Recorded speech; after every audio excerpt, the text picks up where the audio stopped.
towards world champion. The only thing I can do is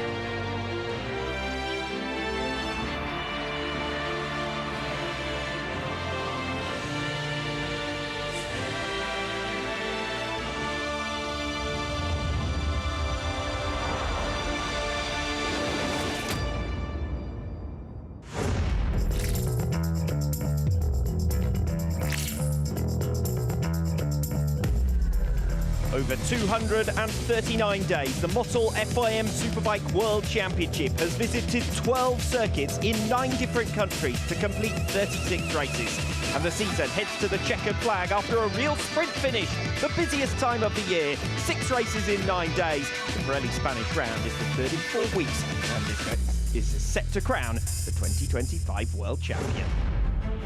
The Circuito de Jerez Ángel Nieto celebrates its 40th anniversary this season, with its first car race having been staged on the 8th of December 1985. World SBK first visited in 1990, and Jerez returned to the calendar to become the exclusive host of the Pirelli Spanish round since 2013. This will be the 30th race held here.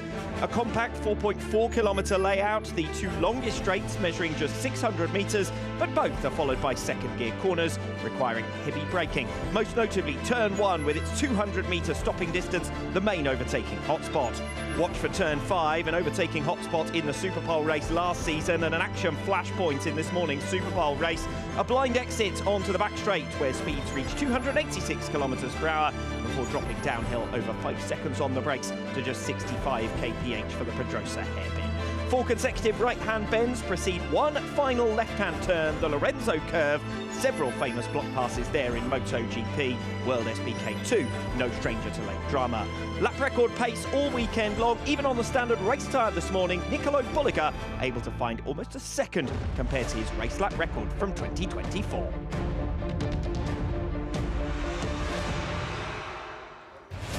In the first 70 races of his World SBK career, Nicolo Bulliger finished second to Toprak Razgatlioglu no less than 30 times. Bulliger was second to him in his rookie season overall, and in 2025 has trailed him since the end of the UK round in July. Bulliger has won 5 of the last 7 races, taken 2 title fights now down to the last round, and there's never been a major accident between the two. But that all changed this morning. In a Tissot Superpole race which Toprak Razgatlioglu led, needing only 7th place to be confirmed world champion, he was hit from behind by the only man who could stop him, Nicolo Bulliger. Alex Raby and Steve English for race 2 of the Pirelli Spanish round. This morning, Toprak Razgatlioglu out. Bulliger picked up 12 points, postpones the title decider to the final race of the season. Steve, give us your thoughts on the collision and ultimately the penalty as well. Just over 2 seconds in the long lap loop, and what for Toprak was a race-ending crash. Ultimately, it's a race-ending crash for Toprak. The championship goes down to the last race of the season. Bulliger is clearly at fault for it, but it's also the first time, as you said, Alex, where we've had an incident between them. Precedence has given it where the long lap penalty was the inevitable penalty, and we said it at the time. I wouldn't have been surprised if it was a harsher penalty, but then Ducati would have looked back at the case in point of plenty of other incidents that we've had and said that would have been too harsh a penalty. The stewards are in a tough position for it. Ultimately, Bulliger's the big winner, and he's able to go to the final race, knowing that it's still an outside chance to win the championship, but it's a chance he didn't expect to have. For only the 4th time this season, Nicolo Bulliger wins the Tissot Superpole race, and it was an all-Ducati podium. Second place for Alvaro Bautista for the 3rd time this season, his best results in 2025. And for Andrea Iannone, his first rostrum finish since Phillip Island in February. With Andrea Locatelli down in 6th, Alvaro Bautista gains 5 points and opens up his lead to 20, which will likely be unassailable now in the battle for bronze. And after Toprak Razgatlioglu's retirement, Michael van der Mark the only scorer for BMW, an 11-point swing for Ducati in the Manufacturers' Championship. And that leaves that one all but settled with 19 points between them. Bad news as well for Jonathan Rea, withdrawn with a right knee injury after his Superpole race crash this morning in what is his final weekend as a full-time World SBK rider. Yeah, a real shame for Johnny for that, and not the way he would have wanted his career at this level to end, but ultimately you don't get too much choice in how it's going to end, and for Johnny, he was still pushing hard. He was trying to get himself onto the podium, and in some ways it's a fitting way for it to end for him, because he was willing to put it all on the line right at the end of his career, and it's been such a great career that it is a shame that we don't get the real chance for a proper swan song for him. Toprak Razgatlioglu then, the championship leader. Pit lane opens and he makes his way out onto the circuit. Has been an incredible run with him for BMW. He has been their all-time record holder, or become their all-time record holder for podiums and wins. Their first world champion last season, on the verge of another this season, but he's got to keep it cool. He's got to get it to the finish. Smart move here by Bulaga as well. He's waiting as long as possible before going out onto the track, and we saw the reaction down in Parc Ferme for him earlier on after that crash, and for Bulaga, it's not a nice situation to be in, but he needs to give himself the chance just to be able to perform as well as he can out there in the race. Jonathan Rea, as we've said, unfortunately withdrawn through injury. His career ends with 470 World SBK race starts, 264 podiums, 119 wins, 100 of those, a century in feature-length races, and 19 in the Tissot Superpole format, and over 6,000 points in World SBK. It has been an unparalleled career. Yeah, Johnny's not done badly for a lad from Ballyclare, but shame the way that it's ended for him here, and you can see him there with his family down there as well, and just it's difficult for Johnny after a moment like this. It's been emotional over the course of the last few months for him to come to this decision, and then to have to leave like this is really tough. You could see it was Johnny on the inside through turn 3, and he ends up in that crash, and Remy Gardner a little bit helpless through that as well, but could have been a lot worse for Johnny. At least he's able to walk away from that. You could see his knees giving him trouble. He's got bandages, and you know, it's 2 big crashes over the course of this weekend.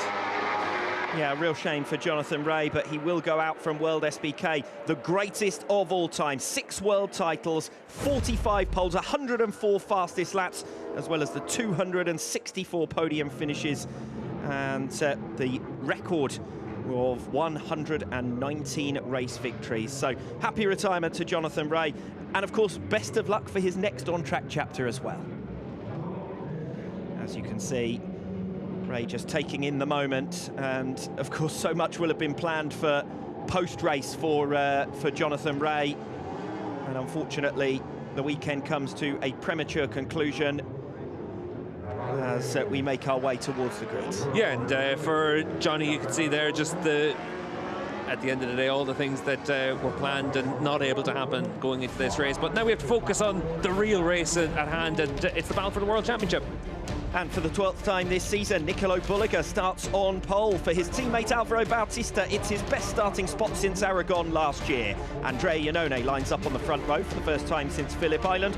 That was also the last time Toprak failed to make the top 2 on the grid. He drops to P10 here.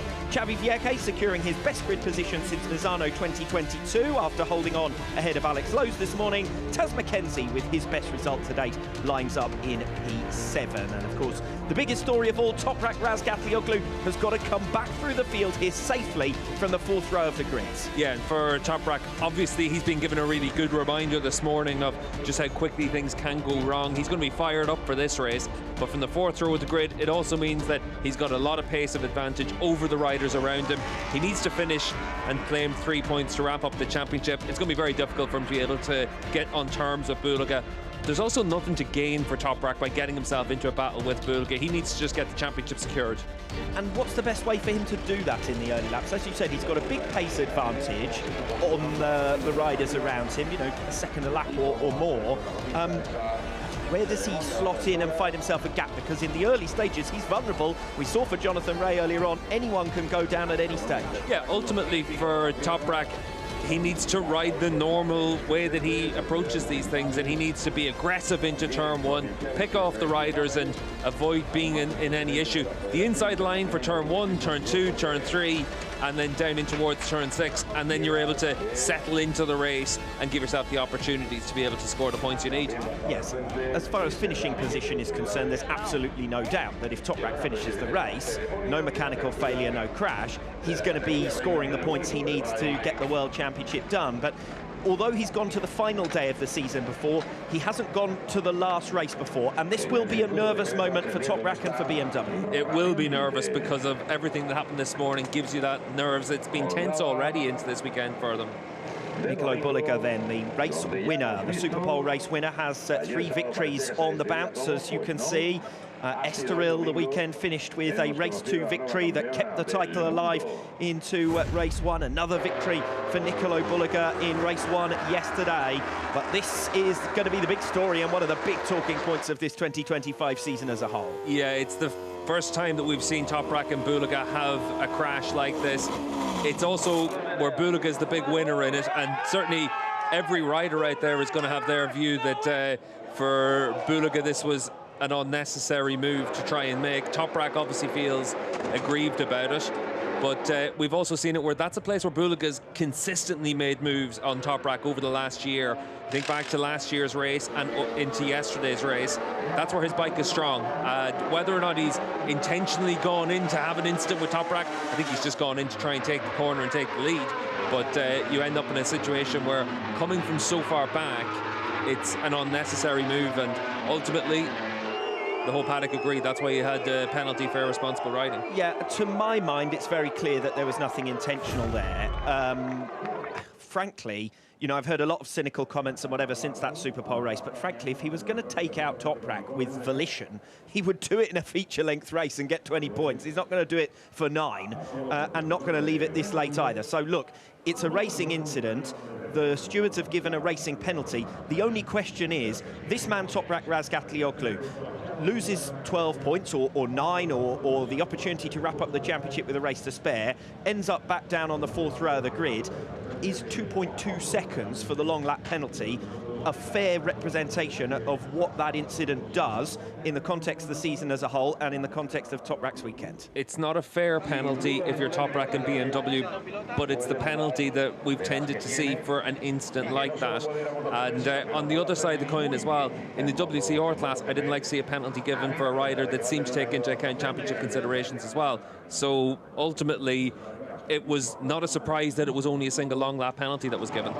So let's take you through the front row of the grid. Slightly unusual look to the grid here with Toprak Razgatlioglu starting in P10. Niccolo Bulliger on pole. Alvaro Bautista second position on the grid. Remember, for Bautista, this is his final race with the Aruba.it Ducati team before he moves to Barney next season. So a lot of celebrations already down in the pit box and some special banners for Alvaro Bautista. And completing the front row of the grid, Andrea Iannone, third place for him in the Superpole race, his first podium since Phillip Island all the way back in February. So that completes the front row of the grid. We're moments away from a special demonstration of flamenco here on the grid in Jerez.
Some local flavour here in Jerez and soaking it all up, as well as the sunshine at the Angel Nieto circuit. Dave Goddard. Yes, down on the grid with Ducati team principal Stefano Ciccone. Stefano, it all comes down to this, the final race. Niccolo looks fired up. Is everyone ready? I'm glad that it comes down to the last race. Now the only thing we can do is to win. So Niccolo has the pace to do it. There is nothing more that we can do. Okay, thank you very much for your time. Best of luck. Thank you. Niccolo Bulliger then with the opportunity in his hands, looking to complete a hat-trick, of course, here at the Spanish round. And if he does so, then he's just waiting on errors or mechanical problems for Toprak Razgatlioglu. Yeah, and ultimately for Bulaga, that's what his job has to be in this race. Make sure you're able to live up to your side of the deal. Second row of the grid for Xavi Vierke, Alex Lowe's and Andrea Locatelli. As I said previously, best grid position, best starting position for Xavi Vierke since 2022, certainly finishing his spell with Honda on a high. Yeah, it's been a really good end of the season for him, and moving to Yamaha next year, he gets an opportunity to show what he can do against some other riders that have been established in the class, and for Xavi into that 5th season, that's where he needs to be able to do that. And nice to be able to see Eric Descent down there as well with his former rider Alex Lowe's. Alex Lowe's 5th position in the Superpole race. Had a bit of a ding-dong with Xavi Vierke, but couldn't find his way back through. So second row of the grid, I think top 6 finish is probably the realistic target here for Lowe's. Yeah, I think for Lowe's, ultimately, it's trying to beat Xavi Vierke. It's trying to stay in front of Andrea Locatelli. That's a good target for him, and trying to come away with a top 5 finish. It's been a good season for him and for Bermuda with such a brand new project. Brilliant performance from Taz McKenzie earlier on today. 7th position in the Superpole race. Takes advantage of the attrition. Obviously Razgatlioglu out of the race, Jonathan Ray and Remy Gardner, who all might have hoped to finish in front of him. But if he could complete this race in the top 10, that would be all 3 races in the top 10. That would be some achievement. Yeah, and that's exactly what you need to do over the course of a weekend like this. And you can see for Johnny down there in the pit box as well, that's an indication of how difficult it is for him right now. He did well to be able to hobble around, to be able to shake the hands of the team, but he's obviously in a lot of discomfort. Third row of the grid for Ika Lekwona. Remember, he's only 2 rounds into his comeback from injury, just over a week since Estoril. It was a tough weekend for him there and scoreless. Came away with points in both of the races so far this weekend. Did say at the end of yesterday that he was struggling with his fitness, and pointed out that race 1 here is the first time he's done more than 10 laps since the injury in Balaton Park. Yeah, and for Iker, it's a really good performance to be able to come through, put yourself onto that third row of the grid. He used the soft tyre, but he used it well. So we continue on through with Andrea Locatelli here, completing the second row of the grid. Unique livery for Yamaha to celebrate their 70th anniversary as Locatelli completes row 2. And a big task for him now. Obviously, he would have to take second position with Alvaro Bautista not scoring in order to take the bronze medal. But regardless, 4th position in the World Championship, as good as anything Andrea Locatelli has managed in previous seasons, and certainly outshining Jonathan Ray on board Yamaha machinery. That's some achievement too. Yeah, and important to be able to do that and give yourself those opportunities. And that third row of the grid, McKenzie, Lacone and Van der Mark, they're 3 riders that'll all be, you'd imagine, looking to make that progress into the final round of the season. The one thing for Iker is, with that fitness, it comes down to those first few laps. It's going to be tricky for him. BMW's Michael van der Mark in P9, and this man Toprak Razgatlioglu P10. He's all smiles for the moment at least. I just wanted to come back to van der Mark before we move back on with the grid. Obviously, final race weekend for him as a permanent rider in World SBK. For now, at least, he doesn't rule out returning in the future, and potentially for some wildcard appearances. But he does bid farewell on a permanent basis to BMW as their all-time record holder for race starts. This will be his 154th for the German manufacturer. Yeah, and when you look at Mikey's career, obviously a Supersport World Champion, race winner here for BMW and for Yamaha, podium man for Honda. He's had a really good Superbike career.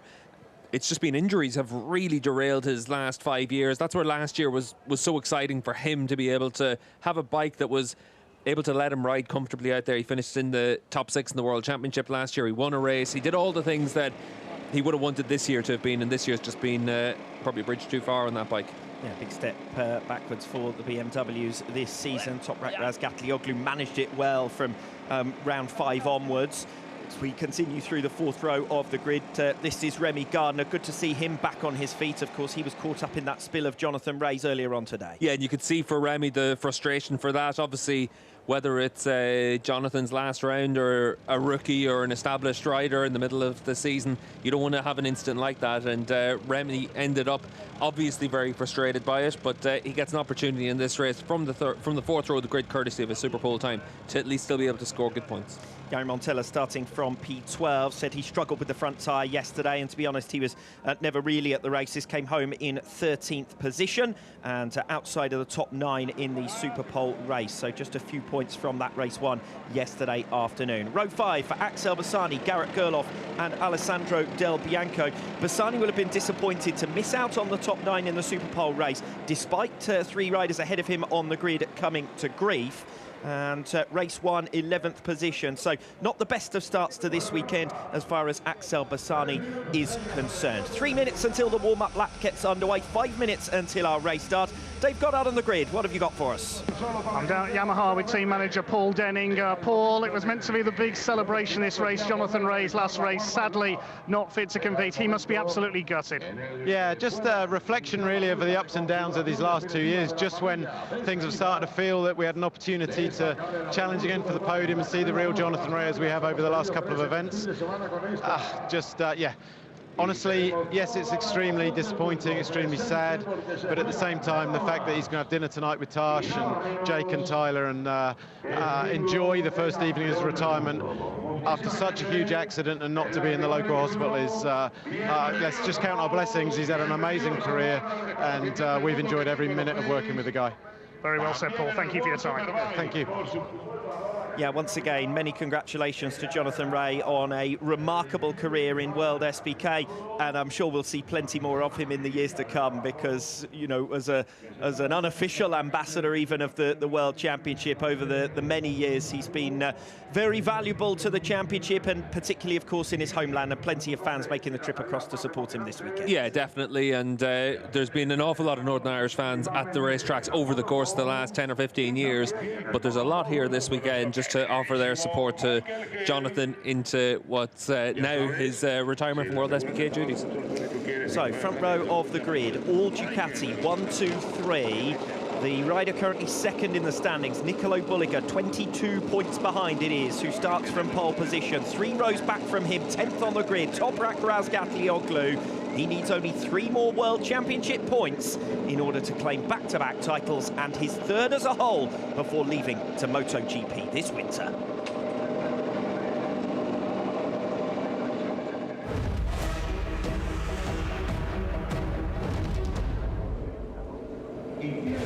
For the 11th time in World SBK and the first since 2014, we have a last race decider. Toprak Razgatlioglu, Superpole race retirement, balances out 9 points lost for Nicolo Bulliger with his lap 1 crash in Misano. Each have had 2 non-scoring days as well, for Toprak in Phillip Island, for Bulliger in Assen, somewhat more costly. And Bulliger finds himself 22 points behind ultimately because of Toprak's 13 feature-length race wins compared to 9 for Bulliger. It's a key number that means Toprak need only pick up 3 points here, and in the case of a tiebreak, would win the title. Alex Raby and Steve English for the 36th and final race of the 2025 season. And Steve, 3 points. It should